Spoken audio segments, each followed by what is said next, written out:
It's time for today's Face-Off on Fox Soul. Challengers Quan LX and Big Angry Adams ready to go blow by blow on those hot topics. Face-Off on Fox Soul starts right now. Yes. Who is my dear? No, that is not Tyler Perry. Can't you see that she's right? Oh, it is Doug. How you doing, Darnell? Now, I heard a fellow could win some money here, and I know exactly who that is, the church lady. Yes, that is correct, Doug. Thank you. That is the church lady. $400 for you. Oh, well, thank you. Hey, now, speaking of church, can I say something? If more folks went to church, we wouldn't be in this mess we're in now. You know what? I agree with you, Doug. I'd like to shake your hand, sir. Here we go. No. Oh, no. Like that. Oh, no, it's just a handshake. Yeah, it's just a handshake. Yeah, all right. You welcome in Black Jeopardy anytime. All right. Well, thank you, my brother. Maybe I'll start a show for you to come on, and we'll call it White Jeopardy. In this round, here's Quan LX. Charles, that was a comedic skit from SNL poking fun at a Donald Trump follower played by Tom Hanks. And it was another female comedian from SNL also on the show who started that segment off. A lot of people are upset because they feel like it's further dividing the country and it's further demonizing Trump supporters as being uneducated, ignorant, having a problem with black people. In the case of him not wanting to shake the black man's hand when he walked over was, I guess, a symbolism that black people and Trump supporters would never shake hands because Trump supporters don't like black people. Anyway, what you think about that? Well, I mean, I think that we're very comfortable in America with racialized humor in 2025 as long as it's directed just at white people, right? That was Black Jeopardy, SNL 50, taking a caricature of a white man. If he supports Donald Trump, well, he's got to be a racist. He doesn't want to shake a black man's hand. He's also got to be mumbling. He's got to be a Christian, and he's got to push his Christian theology down people's throats. I thought you would agree with, obviously not Tom Hanks' sentiment, because Tom Hanks did it as a joke to attack people that he looks down on. But I thought you would agree with the character's sentiment that, because you've said it several times, that if we had more religion in American life, we'd have a better America.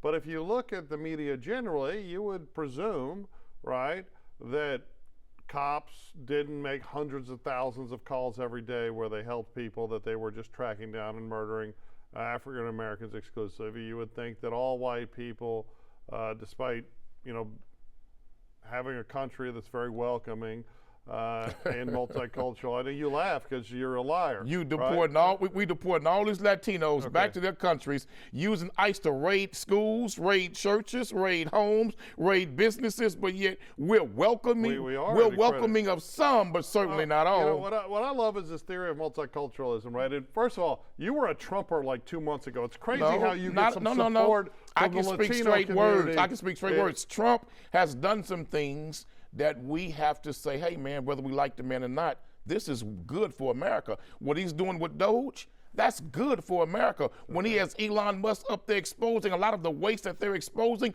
we need to know how our money is being spent. But some of the other moves he's making, like making it acceptable, and you bend and twist the law to where you can raid churches. Come on, Donald Trump. You just passed a law 2 weeks ago protecting Christians. Now you're going to let the churches be raided to remove illegal immigrants. That's going too far. I absolutely did not imagine you'd want to stay on point this subject, which is that we live in an American society today that creates this false portrait of the realities of American society, and has decided that the only immutable characteristics that are okay to be made fun of on regular television or on TV period are white people and Christians, right?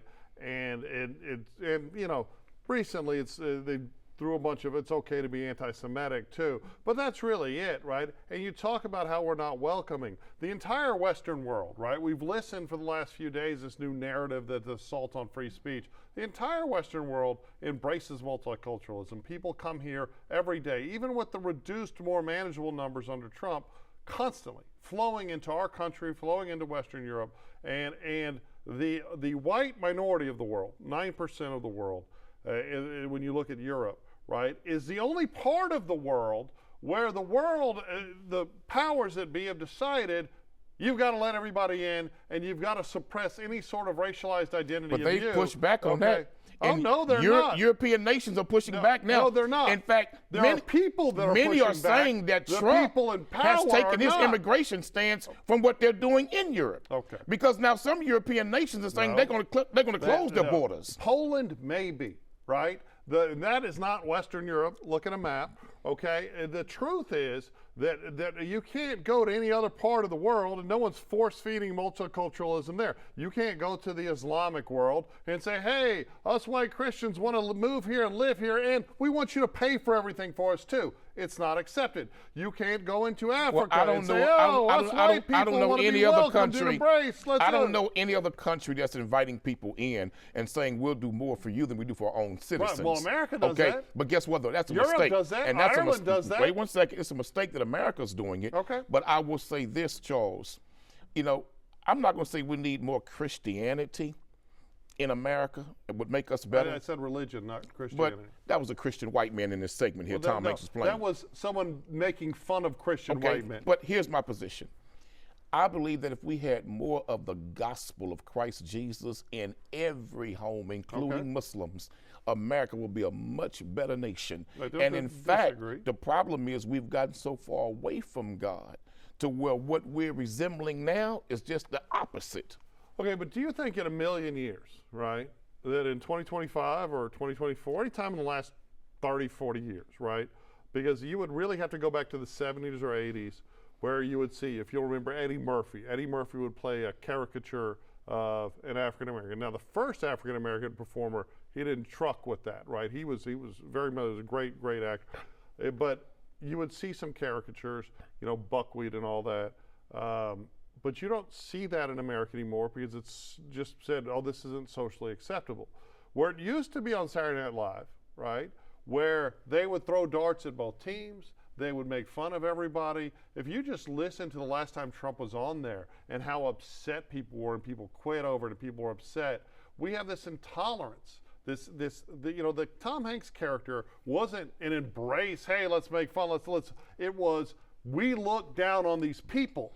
And we are intolerant of these people, and the only people that it's okay to overtly do it is white Christian people. But there are outside groups outside of America who are investing resources into the further dividing of America. Of course. You have nations like North Korea, Russia. Oh, no.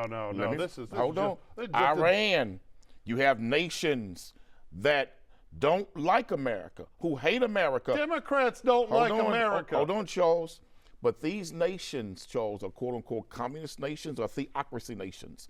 And what they're doing now, they see the division between Americans in this country.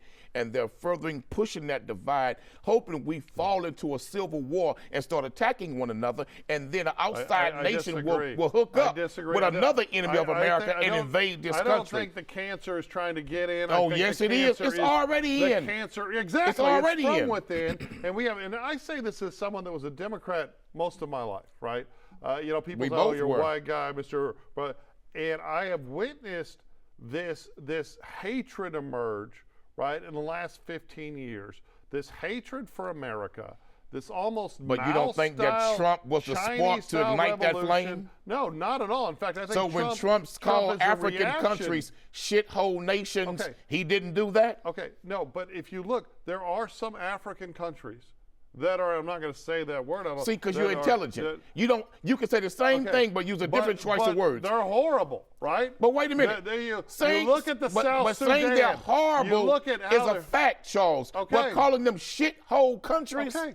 Yeah, that's a level of disrespect and disdain for the people of those countries. He is a populist reaction to the level of disrespect, to use your words, the level of disrespect and disdain for working, tax-paying Americans. And while I think there's all kind of problems on the Republican side of the dial, and they have their own set of disdain, especially like in the 80s and 90s with the moral majority and the Christian Constitution, and we saw this in the 2010s with Ted Cruz idiot butt going up there and trying to stop gay marriage and all that idiocy. I have all kind of problems with the Republican Party, But when you look, it's only people like J.D. Vance who was going to Europe and having the cojones to say, hey, this whole assault on free speech is a horrible thing. And in America, we don't have government retaliation, although we have people in the press arguing for it now.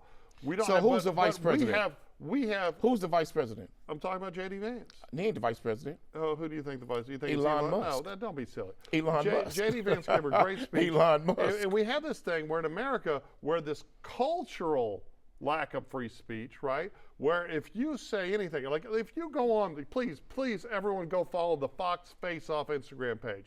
But if you go on there, any post, you will see 50 racial pejoratives directed at me. Weird spellings of white, all kind of, give me a couple.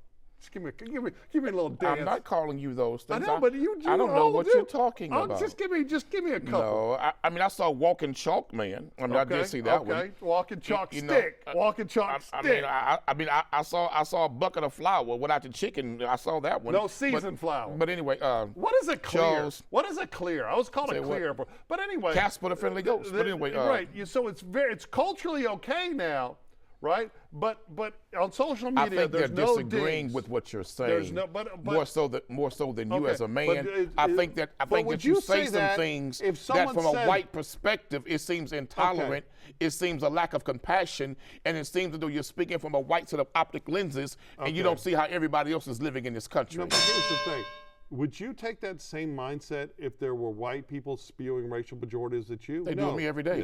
No, they don't on social media. Do. Because they get thrown off on social media. Look at all the other social media platforms. Okay. They condemn me all the time, but I don't let it bother me. Throwing racist I don't let white folks condemn me bother me. It's not allowed by Meta. It's not allowed by Google. It's not allowed by all these other platforms. And the thing is, we should either allow it all or not allow it all. And we shouldn't have just But for this hundreds mindset. of years, white folks could speak evil, racist things to black people, but black people couldn't speak it back. No, that's not true. And if we spoke it back, we was hung. If we spoke it back, we were killed. So you think so now we're just getting even? Is that the thing? And if you're going to no, make fun Charles, of, if you're going to use it's called character, you reap what you sow. Oh, okay. Well, what did it's called you reap what you sow. So what did the generation of white people that weren't racist, that were raised up and that are being confronted with it you every didn't commit day? those crimes. Okay, so you're but saying you we reap what we inherited the benefits of those crimes. See, that's the thing. If we're you inherited a mighty nation that benefited and was built from those crimes. If Saturday Night Live is going to make fun of white caricature people, we should be able to do it about Asians and blacks and Mexicans and everybody else. Well, don't say the N-word then. But I don't want to say the N-word. You want to say it, don't say it. I have no desire. You fight so hard to hold it back, don't say it.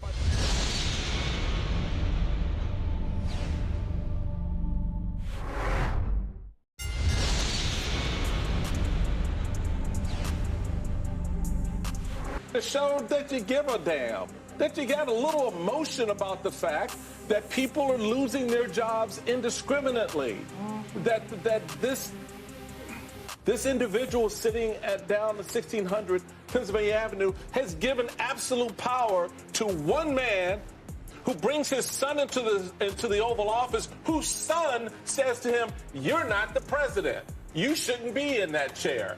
Now, where did he get that from? He got it from his daddy, because that's what his daddy thinks of the man who brought him into the Oval Office. So I just like to see somebody wake the hell up and get excited about the fact that your country is under assault. They're not at the gate anymore. They're in your bedrooms. They're in your living rooms. They're in your businesses. They got your data, dumbass. They got all your stuff. Elon Musk has his tentacles in everything you're doing, not just off of X, but now he's in the Treasury Department. He's in the Labor Department. He's in the Department of Homeland Security. And nobody seems to give a damn. So that's all I want, somebody to show that they care enough to get off their fat ass and say something about it. In this round, here's Charles Big Angry Adams. So, Quana, in the last segment, you mentioned that you believe that Elon Musk is the true vice president. This is a former RNC Republican National Committee chair, Michael Steele, an avowed Trump hater, right? He is, Trump basically pushed him out of the RNC, or he left because of Trump. And that is, of course, the Republican pundit that MSNBC, which is very far left, very far, to the point of progressive leaning news station. And he is going on a tirade that has become a big talking point by the left, that Elon Musk has all this access to our data. We've seen a lawsuit filed by, I believe, 18 attorney generals. I saw that the Connecticut Attorney General and the New York Attorney General spoke out about it in the last couple of days. And everyone, you're hearing two screeches from the leftist media. You're hearing the screech about constitutional crisis, right? And you're hearing about this unprecedented access to data. There was a lot more weight to the constitutional crisis. Maybe we'll talk about it, but this bleeding about Elon Musk, this bleeding about his access to data is all absolute nonsense, right? When in this lawsuit filed by the AGs and Michael Steele having his little tantrum, every president, and they're talking he wasn't confirmed. Remember that the head of nuclear waste looked like Lex Luthor in a dress, was stealing women's clothes at airports. He was completely inexperienced, also not appointed. This prior administration put Greta Thunberg on a pedestal, this child who started skipping school to protest climate change, and said we should all listen to her and her ideas. And now they're all melting down because Elon has this group of young, hyper-intelligent men who are, and women, who are looking at data and looking for fraud and waste. And they're crying, they're saying, oh my goodness, they're seeing in your bedroom. No, they're not. They're seeing data that everyone at the IRS, including thousands of people not confirmed, have access to, and that every president brings his own team in and says, hey, y'all go make this change. And I will say this, when some people are screaming and yelling and screeching about shining a bright light on the government, especially taxpayer dollars, those are the people getting rich off fraud. And those are the same people that want to excite the masses of the people as though what they're exposing is going to hurt all of us. That's right. A lie. What they're exposing is financial mismanagement and a whole lot of financial corruption. When the American people finally get a chance to see how their money has been mismanaged in our name that we didn't get permission for, paying for drag queen shows in other countries, paying for gay plays in other countries. What the hell has got to do with America? But Charles, let me say this to Michael Steele. Mr. Steele, when you was Republican National Chairman, you didn't open your mouth for black people.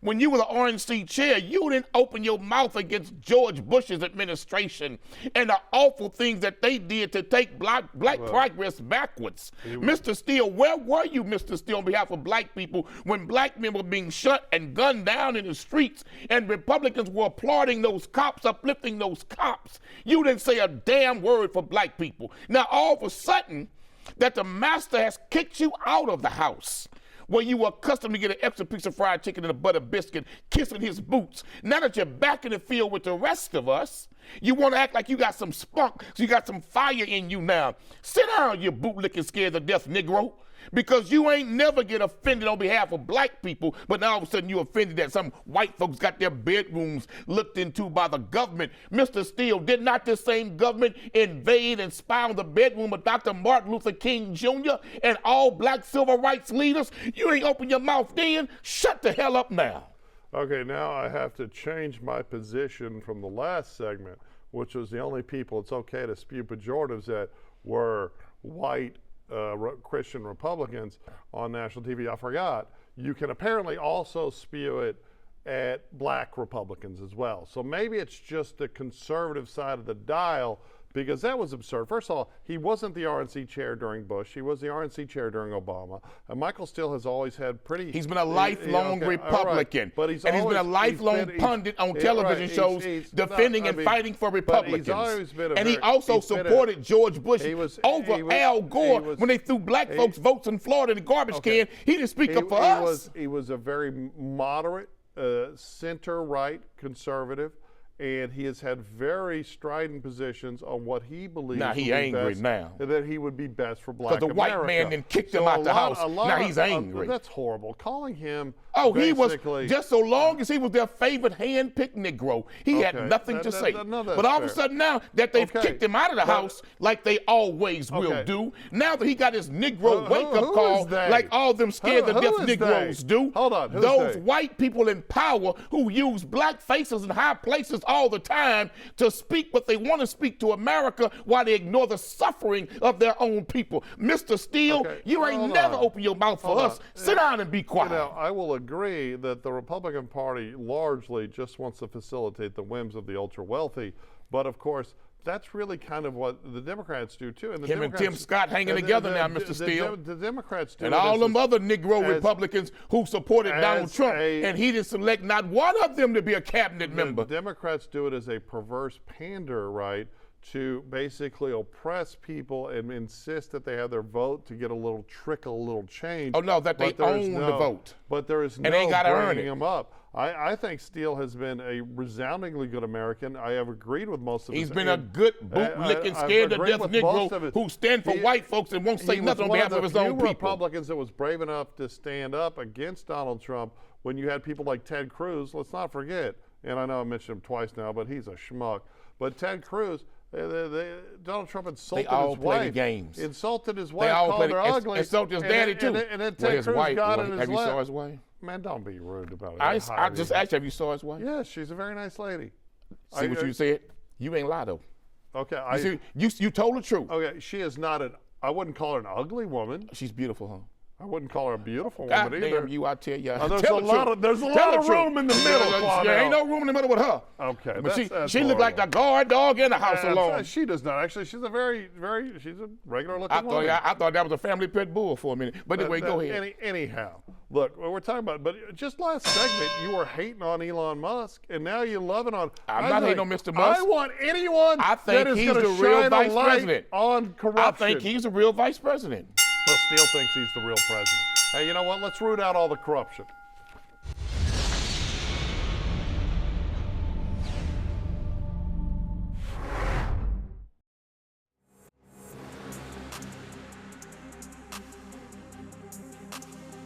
That's it for the Face-Off on Fox Soul. We'll catch you next time.